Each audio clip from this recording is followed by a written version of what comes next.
Bakit ba bumibitaw yung isang tao? Bumibitaw yung isang tao sa dalawang term. Okay? Una, yung pain at saka yung love.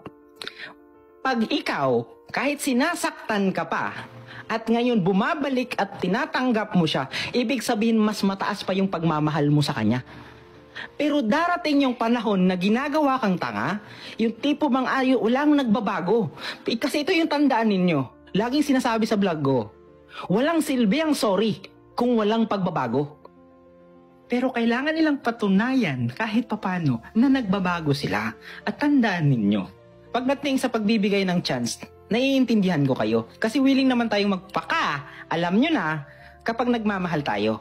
Pero ito yung intindihin ninyo. Kapag bumitaw kayo, wala namang problema. Kasi ang ibig sabihin lang nun, mas masakit na yung pinaparamdam niya sa'yo kaysa sa pagmamahal mo sa kanya. Hindi naman kayo susuko kung mas mataas pa yung pagmamahal ninyo sa kanya. Kadalasan, sumusuko lang yung tao kasi bakit? Mas mataas na yung sakit na nararamdaman niya kaysa sa pagmamahal mo. Natatakpan na yung pagmamahal na meron siya kasi sobrang sakit na yung pinadama mo.